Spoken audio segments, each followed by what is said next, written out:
Alright, so right here, installing the wideband sensor, so I have to drill a hole to the collector, the long tubes. So that's what I'm doing right now, drilling a big enough hole to where I can just mount up the banded clamp to mount the O2 sensor on the wideband O2 sensor on. So that's what I'm doing right now, just drilling the hole in.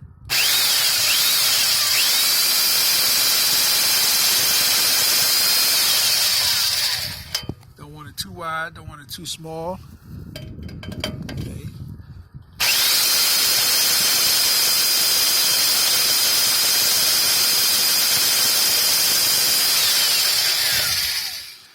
So I'm gonna do that and just get back once I'm done. Alright, so now I have the hole wide enough. I can slide this on and locks in place. It won't move. I'm trying to move it, won't go anywhere. The indentation, I'll show you once I get out from under the car. Okay, so it does have an indentation on the back side that keeps it in place once you drill the hole. So after the hole is drilled, clamp this down. That keeps it in place. Not only does it keep it in place, but it helps, you know, to prevent the air escaping as long as you have it to the right tight specs. And the gasket goes in between this. I'll show you the gasket. Okay, so this is the gasket right here. You put that inside. Oh, it's sticky. Just peel that back. Stick that on. That's that. Alright, so I have this attached, the gasket attached to it. So what I'm going to do is just clamp it down now. Put it on and clamp it down. That'll be the end of that. Stick this in. They have to cut a little bit off. Let's see, it looks like there's going to be some hanging out. So I'm going to cut that off and clamp it on.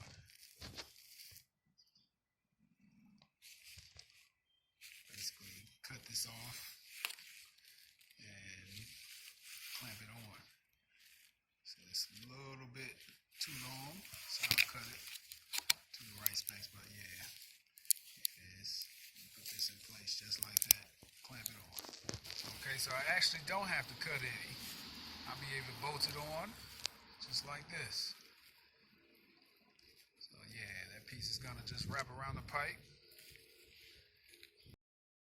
I have the wideband clamp installed right here, so I'm just gonna install the sensor now. But this wideband was so wide, it came out about this far, so I had to cut it. This is the AEM one.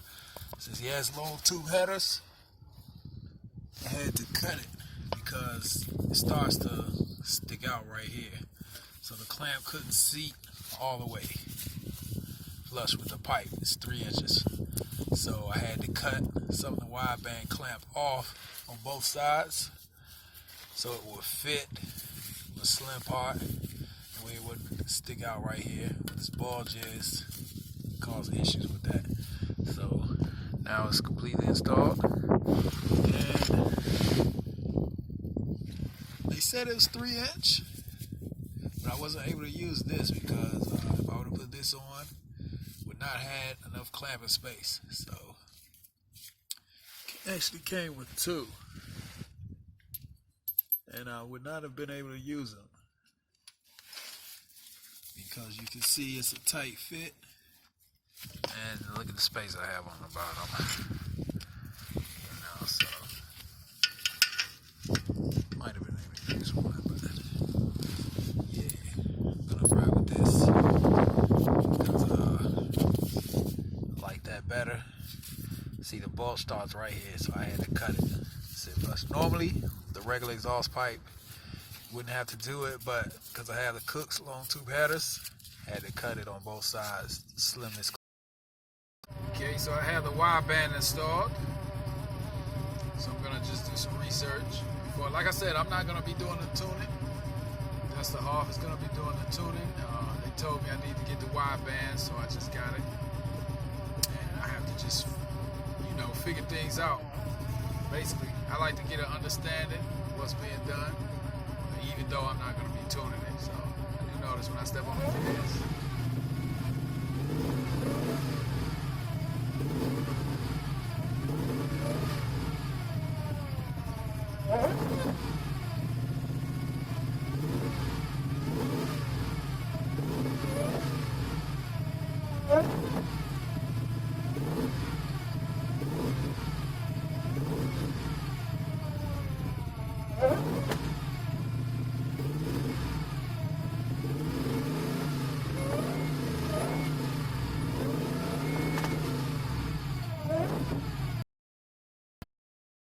Right now I'm just installing the vacuum hoses, just routing everything up. I did install the wideband. Got the wideband sensor right there. Hooked it up. And I also have the gauge right here. Okay, it says sensor. The sensor's not connected. I'm going to connect that right now, and that'll go away. Alright, so now I have the sensor hooked up. So it's going through its little protocol before it starts. Do have a problem with it. I'll show that shortly. Okay. So this is where the air fuel ratio is right now. So I'm going to go on and connect to HP tuners on the laptop. Alright, so I just connected the HP tuners. I'm going to connect the vehicle.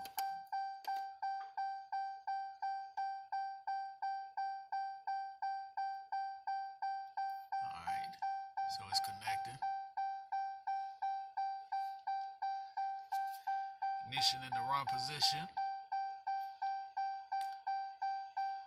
So now what I'm going to do is go to vehicle, repo for supported parameters, and do that. I'm going to go right here, add channel. There's no OBD. There's no OBD on this, right?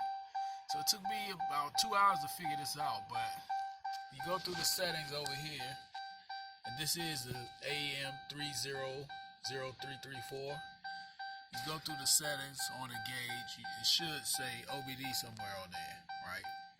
So that's what I'm going to do right now. Go through the gauge and see if I can find that. It says CAN. It says CAN, you have the wrong firmware. CAN is not over here.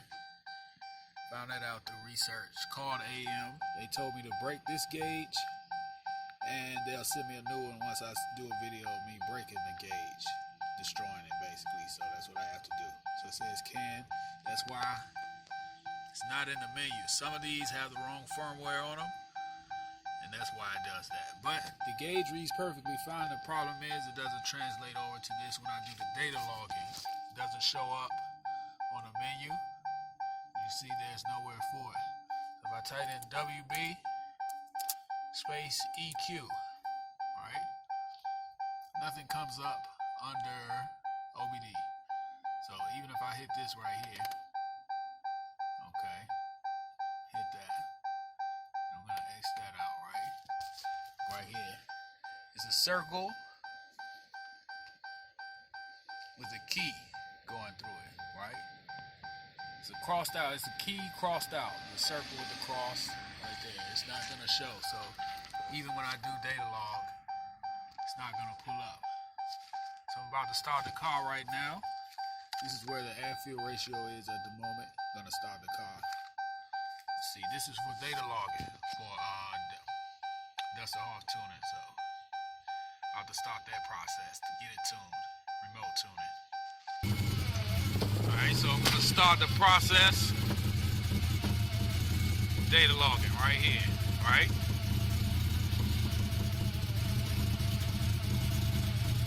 This is what I'm getting. Nothing is showing up from HP Tuner. I'm sorry, AEM. There's nothing showing up from there. But the gauge is giving me the readings. Air fuel ratio readings. Alright. So that's a bit on the lead side. So gotta work that out. So that's where I'm at with that right now. doesn't work. So I'm about to do a video of me actually breaking this, which is crazy.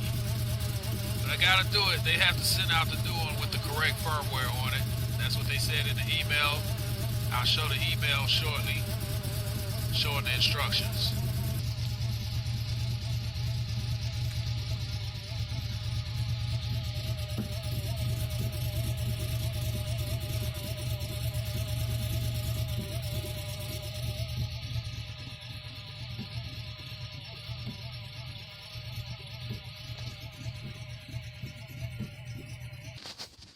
Okay, so they did put the wrong firmware on this gauge, and in the email they instructed me to break this one.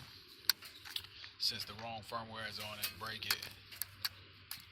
Confirmed it was broken because, well, the wrong firmware was on it because it shows CAN on this, CAN, instead of OBD, so can't data log properly with HP tuners with that.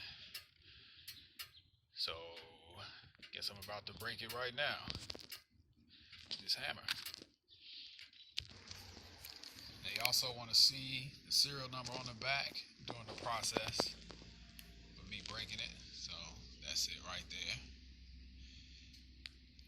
Okay, I have my other camera. It's actually gonna show me breaking it because I'm gonna send this directly to them. So gonna make sure that's straight. I don't want that to be a part of this video, but you'll see the before and after. This is the before. I'm about to see the after.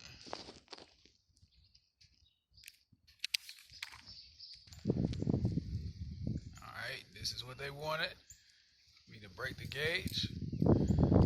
So that's what I did. And like I said, I'll show the email instructions. They're gonna send out a new gauge because the wrong firmware is on this one. So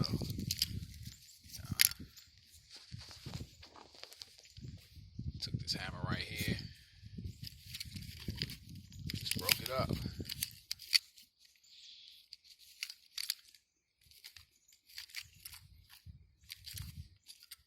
So that's it.